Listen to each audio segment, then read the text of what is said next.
हरियाणा विधानसभा चुनाव में वक्फ बोर्ड विधेयक भी बड़ा मुद्दा है। प्रचार के दौरान केंद्रीय गृह मंत्री अमित शाह ने इसका विरोध करने वालों को करारा जवाब दिया और गुरुग्राम के बादशाहपुर में जनसभा को संबोधित करते हुए विपक्ष को साफ संदेश दिया। वक्फ बोर्ड के कानून से बहुत परेशानी है ना, एक कानून को एक शीत सत्र में हम सुधार कर सीधा करने का काम करें। तो वहीं कांग्रेस ने शाह के बयान पर प्रतिक्रिया दी और इसे मुद्दे से ध्यान भटकाने की कोशिश बताया। सच्चाई ये है कि इस देश के संविधान को कमजोर किया जा रहा है, इसीलिए वक्फ बोर्ड जैसा मुद्दा लाया गया है। तो वहीं दूसरी ओर अग्निवीर पर विपक्ष के आरोपों पर भी अमित शाह ने जवाब दिया और राहुल गांधी पर हमला बोला। ये राहुल बाबा एक झूठ बोलने का मशीन। ये राहुल बाबा कहते हैं कि अग्निवीरों को इसलिए योजना लाए हैं कि सरकार उनको पेंशन वाली नौकरी नहीं देना चाहती। तो वहीं हरियाणा के चुनावी रण में अब आरक्षण और बाबर पर भी जंग छिड़ गई है। बीजेपी के स्टार प्रचारक और असम के सीएम हिमंता बिस्वा शर्मा ने प्रचार के दौरान राहुल गांधी को चुनौती दी और सोनीपत में जनसभा को संबोधित करते हुए कहा कि कांग्रेस चाहे जितना जोर लगा ले, किसी भी कीमत पर आरक्षण खत्म नहीं कर पाएंगे। मैं राहुल गांधी को बोलना चाहूंगा, ये शेड्यूल कास्ट का आरक्षण, शेड्यूल ट्राइब का आरक्षण आपने नहीं दिया था, ये बाबा साहेब अम्बेडकर ने दिया था। ये आरक्षण आपको खत्म करने के लिए 10 बार भी जन्म ले तब भी आप ये खत्म नहीं कर पाएगा। साथ ही उन्होंने बाबर का जिक्र करते हुए कांग्रेस और विरोधी दलों पर जोरदार हमला किया। हरियाणा में 5 अक्टूबर को वोटिंग है, जिसके लिए सभी दल पूरा दम लगा रहे हैं। जैसे अयोध्या में बाबर राज का खत्म हुआ, भव्य राम मंदिर निर्माण हुआ, ये देश में भी जो छोटे मोटे अभी भी बाबर घूम रहा है, सबको धक्का दे दे के हमें ये देश से निकालना है। हिम्मत है तो बुलंद कर आवाज का आलम, चुप बैठने से हल नहीं होता है मसला। जिया जालंधरी की ये लाइनें कांग्रेस अध्यक्ष मल्लिकार्जुन खड़गे पर बिल्कुल फिट बैठती हैं। आज जम्मू के कठुआ में भाषण के दौरान उनकी तबीयत बिगड़ गई, लेकिन पीएम मोदी पर उनके तीखे हमले जारी रहे। दरअसल विधानसभा चुनाव प्रचार के आखिरी दिन कांग्रेस अध्यक्ष मल्लिकार्जुन खड़गे कठुआ में एक रैली को संबोधित कर रहे थे, लेकिन तभी मंच पर उनकी तबीयत बिगड़ गई। खड़गे को चक्कर आने लगा और वो बेहोश होने लगे। हालांकि समय रहते उनके सुरक्षा कर्मी और अन्य कांग्रेस नेताओं ने संभाला, उन्हें कुर्सी पर बैठाया। लेकिन कुछ समय बाद खड़गे फिर भाषण देने पहुंचे और पीएम मोदी पर जमकर निशाना साधा। चाहे कुछ भी हो, मैं ऐसा ही छोड़ने वाला नहीं। अब मेरे को तो 83 इयर्स चल रहे, इतना जल्दी मरने वाला नहीं हूँ। जब तक मोदी को नहीं हटाएंगे तब तक मैं जिंदा ही रहूंगा, आपकी बात सुनूंगा, आपके लिए लड़ूंगा। धन्यवाद। खड़गे जसरोटा में मंच पर भाषण दे रहे थे, लेकिन तबीयत बिगड़ने के बावजूद भी वो बीजेपी और पीएम मोदी पर हमलावर दिखे।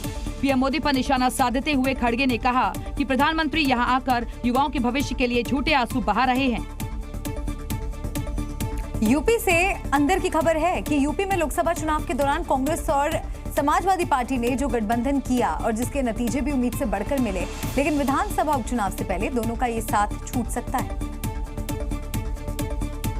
ऐसी खबरें हैं कि कांग्रेस जितनी सीट मांग रही है, अखिलेश यादव उतना देने को तैयार नहीं है। यूपी में 10 सीटों पर विधानसभा उपचुनाव होने हैं। कांग्रेस 50-50 सीट शेयरिंग फॉर्मूला चाहती है, लेकिन समाजवादी पार्टी कांग्रेस को 2 से ज्यादा सीटें देने को तैयार ही नहीं। लोकसभा चुनाव से पहले अगर आप देखें तो कांग्रेस का जो मत प्रतिशत था वो था 2%, यानी एक विधानसभा के अंदर 5,500 से 6,000 वोट अंदाजन। यदि आपकी स्थिति ऐसी है तो आपको समझना चाहिए कि उत्तर प्रदेश में जो भी सफलता आपको मिली है वो समाजवादी पार्टी की वजह से मिली है। ऐसा माना जा रहा है कि जम्मू कश्मीर और हरियाणा में सीटें न देने की वजह से अखिलेश यादव राहुल से नाराज हैं और इसीलिए उपचुनाव में कांग्रेस से अलग होना चाहते हैं। पार्टी और कांग्रेस का कोई गठबंधन नहीं है, ये स्वार्थ का एक बंधन है जिसे ठग बंधन कहते हैं। लोकसभा चुनाव में अखिलेश ने कांग्रेस को 17 सीटें दी थी, जिसमें कांग्रेस 6 पर जीती थी। यूपी की 10 विधानसभा सीटों पर उपचुनाव होना है, जिसके लिए सभी पार्टियां रणनीति बनाने में जुटी हैं। प्रयागराज में कांग्रेस की ऐसी ही सभा में जमकर हंगामा हुआ और कांग्रेस के कार्यकर्ता आपस में ही भिड़ गए। फूलपुर उपचुनाव के मद्देनजर कांग्रेस ने संविधान सम्मेलन का आयोजन किया था, लेकिन टिकट की चाह में पहुंचे कांग्रेस नेताओं के समर्थक आपस में जमकर मारपीट करने लगे। कांग्रेस कार्यकर्ताओं ने एक दूसरे पर जमकर मुक्के बरसाए। इस दौरान मंच पर यूपी कांग्रेस अध्यक्ष अजय राय समेत प्रदेश के तमाम बड़े नेता भी मौजूद रहे। मंच से नेता शांति बनाए रखने की अपील करते रहे। नेताजी ने धमकाया भी कि जिनके समर्थक नारेबाजी करेंगे उन्हें टिकट भी नहीं मिलेगा।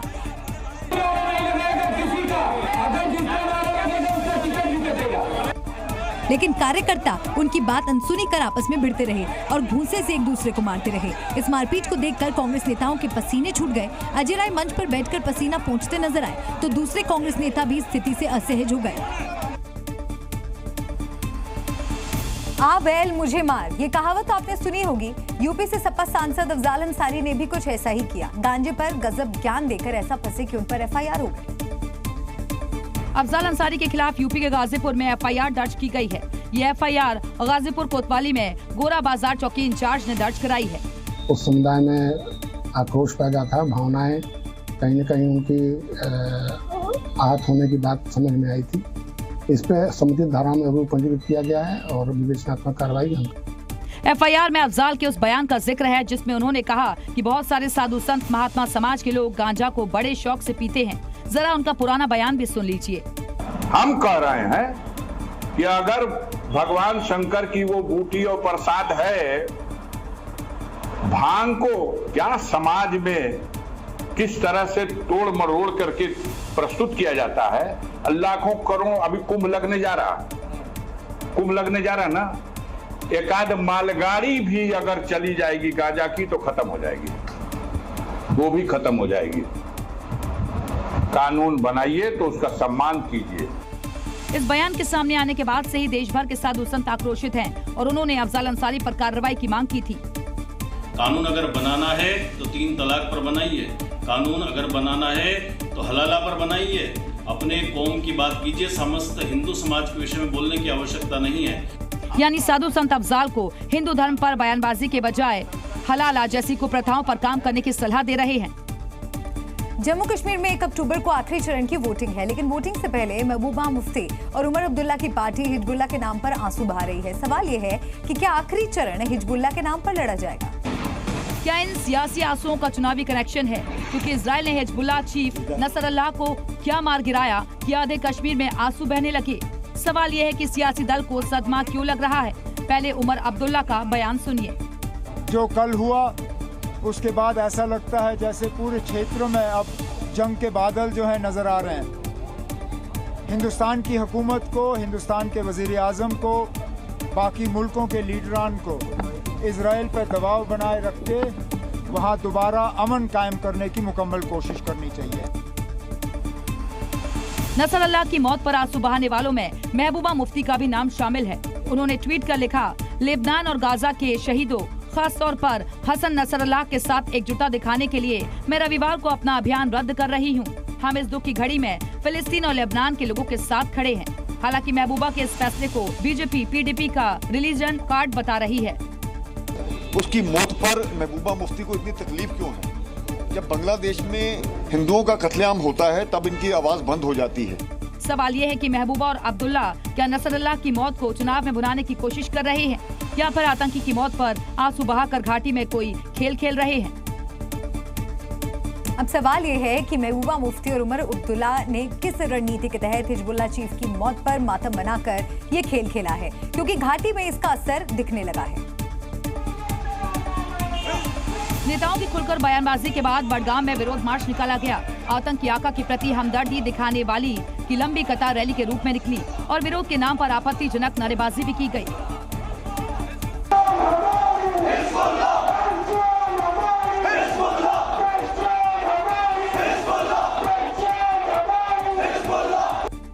यानी कश्मीर का युवा क्या नसरल्लाह जैसे आतंकी को अपना रोल मॉडल मानता है? क्या आतंकी पाठशाला चलाने वाला किसी के लिए शान हो सकता है? एक आतंकी के लिए ऐसी नारेबाजी, वो भी हिंदुस्तान की सरजमी पर।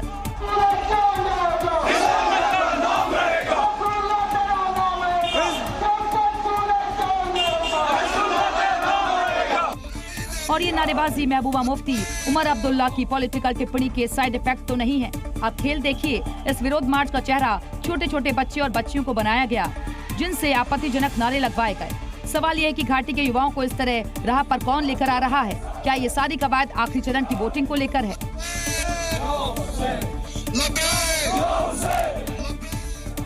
खूंखार आतंकी और हिजबुल्लाह चीफ हसन नसरल्लाह की मौत क्या कश्मीर में चुनावी माहौल पर असर डाल पाएगा? क्योंकि घाटी में नसरल्लाह के समर्थन में जिस तरह से लोग सड़क पर उतरे, उससे सवाल उठने लगे हैं। करगिल में बड़ी संख्या में लोग हसन नसरल्लाह के पोस्टर, बैनर और लेबनान के झंडे लेकर सड़क पर उतर आए और मातम मनाने लगे। लोगों ने इजराइल की कार्रवाई का विरोध किया। इस प्रदर्शन में बड़ी संख्या में बच्चे भी शामिल रहे। कुछ ऐसा ही नजारा श्रीनगर में दिखाई दिया, जहां बड़ी संख्या में लोग सड़क पर उतर आए। हजारों की संख्या में बच्चों के हाथों में पोस्टर थमाकर सड़क पर प्रदर्शन किया गया। एक ऐसे आतंकी के लिए किया गया जो हजारों की मौत का जिम्मेदार था। इनके हाथों में फिलिस्तीन और लेबनान के झंडे थे और ये नारे लगा रहे थे, लेबनान के मुजाहिदों, हम तुम्हारे साथ हैं। एक शख्स तो मासूम बच्चे को ऊपर उठाकर खूंखार आतंकी पर इजराइल की इस कार्रवाई के खिलाफ मुर्दाबाद के नारे लगवा रहा था। कश्मीर के अलग अलग हिस्सों में लोग सड़क पर उतरे, साथ ही इजराइल, अमेरिका और यूरोप को जमकर कोसा।